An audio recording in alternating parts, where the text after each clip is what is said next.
தேவன் நமக்கு அடைக்கலம், பலன், ஆபத்து காலத்தில் அனுகூலமான துணையுமானவர். ஆகையால் பூமி நிலை மாறினாலும், மலைகள் நடுக்கமத்தில் சாய்ந்து போனாலும், அதன் ஜனங்கள் கொந்தளித்து பொங்கி அதன் பெருக்கினாலே பர்வதங்கள் அதிர்ந்தாலும் நாம் பயப்படும். அஸ்ஸாம்ல பாருங்க, முதல்ல ஒரு நூற்றுக்கணக்கான கிராமங்கள் வெள்ளத்திலே அடித்து செல்லப்பட்டது. அப்புறம் பட்டணங்கள்லாம் அடித்து செல்லப்பட்டது. டவுன் பகுதியில எல்லா காரு, பஸ், எல்லா வேலைகளை எல்லாமே அடிச்சுட்டு போச்சு. இப்ப என்னாச்சு அப்படின்னா 900 கிராமங்கள் தண்ணியில போயிடுச்சு. முதன்னைக்கு எடுத்த உடல்கள் எத்தனை அப்படின்னு பார்த்தா 66 சரீரத்தை எடுத்தாங்க, கண்ணுக்கு தெரிஞ்சத. இப்ப தண்ணி இனி ஓடிக்கொண்டே இருக்கிறது. இனி எங்கெங்க போய் அந்த சரீரம் போய் எங்க சிக்கிட்டு இருக்கோம், இனிமேதான் நம்ம பார்க்க முடியும். பல்லாயிரக்கணக்கான உயிர் சேதங்கள் நடந்திருக்கிறது. அரசாங்கம் காப்பாற்ற முடியுமா? யாராவது காப்பாற்றுறதுக்கு போக முடியுமா? தேவன் தன்னுடைய பிள்ளைகளுக்கு ஒரு பெரிய அடைக்கலம். அவர் சொல்லுகிறார், ஆபத்து நாட்களிலே நான் உனக்கு அனுகூலமான துணைமானவராக இருக்கிறேன் என்று சொல்லுகிறார். பூமியும் நிலை மாறினாலும், மலைகளே நடுச்சமுத்திரத்தில் போய் விழுந்தாலும் சரி, நீ பயப்படாத, நான் இருக்கிறேன்.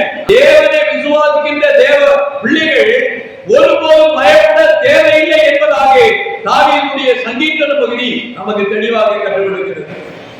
அவ ஆண்டவருடைய பிள்ளைகள் இந்த பூமியினுடைய நடிகளை கண்டோ, இந்த பூமியிலே ஏற்படுகிற இயற்கை பெரிய அதாவது சேதமானாலும் சரி, வீடு காடு எல்லாமே போனாலும் சரி, எல்லாமே அழிந்து போனாலும் சரி, பிள்ளைகள் பயப்பட மாட்டாங்க.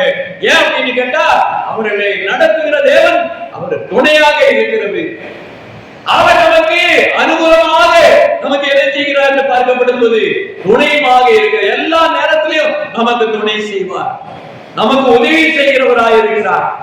நம்ம பயப்படவே மாட்டோம் என்று சொல்லி விசுவாசிகள் அன்றைக்கு அறிக்கையிட்டார்கள். அவ்விதமாக இன்றைக்கு இந்த பூமியில என்னதான் நடந்தாலும் சரி, எவ்வளவு பெரிய சேதங்கள் வந்தாலும் சரி, எவ்வளவு பெரிய கொடிய யுத்தங்கள் நடந்தாலும் சரி, எவ்வளவு பெரிய கொடிய வியாதிகள் கொண்டு வரக்கூடிய, இன்னைக்கு சொல்லுவாங்க கொரோனா என்ற ஒரு வியாதி வந்தது, எல்லாரும் பயந்து நடக்கிறாங்க.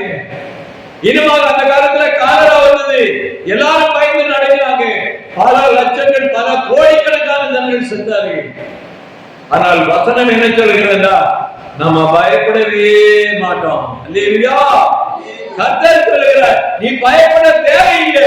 அந்த வியாதி உன்னை தொடாது, அந்த ஆபத்து உன்னை நெருங்காது, அந்த பெரிய அந்த சேதம் உனக்கு வராது என்று ஆண்டவர் சொல்கிறார். நான் துணையாக இருக்கிறேனே என்று சொல்லி ஆண்டவர் சொல்கிறார். சமுத்திரமே பயங்கரமாக கொந்தளிக்கப்பட்டிருக்கிறது. பெரு வெள்ளம், பெரிய கொடுங்காற்று வருகிறது. அந்த நேரத்தில் கூட என்ன அப்படின்னா, பாறைகள் இருக்கக்கூடிய பெரிய பெரிய பாறைகள்லாம் அந்த காற்றுல தூக்கி வீசி எரியப்படும். அப்படிப்பட்ட ஒரு சூழ்நிலையில, அப்படிப்பட்ட பயங்கரமான பெரிய காற்று வந்தாலும் நம்ம பயப்படவே தேவையில்லை. கர்த்தர் நமது பட்சத்திலே நமக்கு துணையாக இருக்கிறார் என்கிற ஒரு விசுவாசம் நமக்கு வேண்டும். இன்னைக்கு பார்க்கப்படும் போது நிறைய இடத்துல யுத்தங்கள் நடந்தது. எங்க பாருங்க, பிள்ளைகள் நிறைய குழந்தைகள் தவிக்கிறீங்க, அப்பா அம்மா தான் செத்து கிடக்கிறாங்க.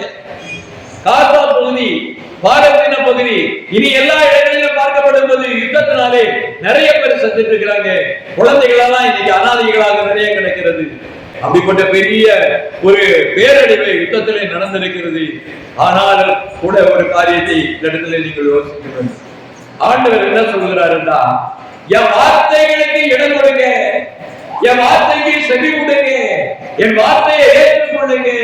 நானே தேவன் என்று அறியுங்க, நானே வானத்து பூமி படைத்தவன் என்று அறியுங்க. நீங்க கைகளினால் செய்யப்பட்டிருக்கிற அந்த தேவர்கள் தேவர்களாக இருக்க முடியாது.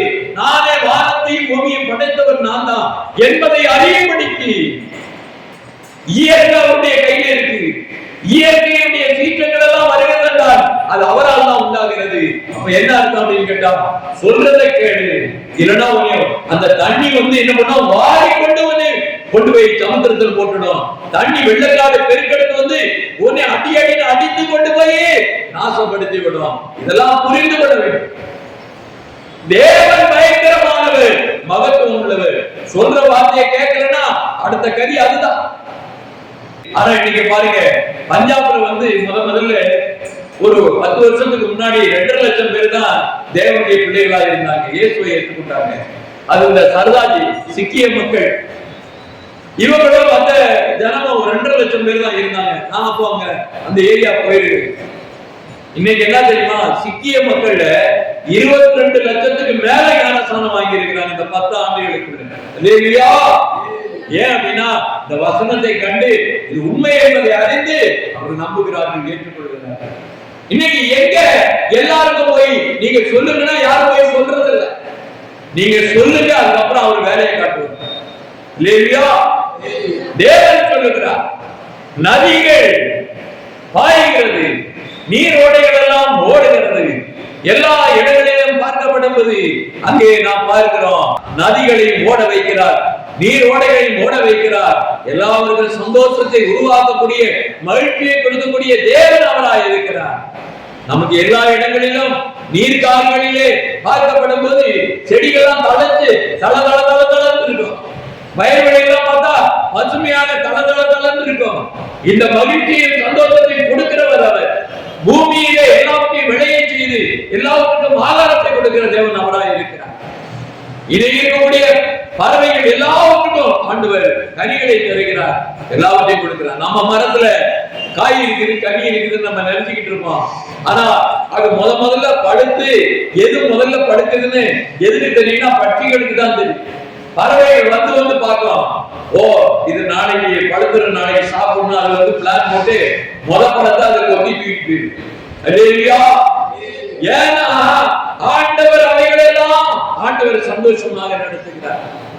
நீங்க ஏன் இப்படி இருக்கிறீங்க? எல்லா பறவைகளையும் மிருகங்களும் அது விதைக்கிறது இல்ல, அது அறுவடை செய்யறது இல்ல, சேர்க்கிறது இல்ல, அதுக்கு தெரியாது.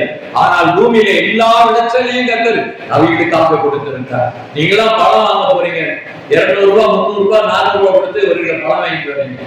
ஆனா பறவைகள் எல்லா மிருகங்கள் என்ன செய்யுது, ஜாலியா போய் என்ன பண்ணுது, நல்ல நல்ல பழங்களை மரங்கள் இருந்து பறிச்சு அப்படியே சாப்பிடுது.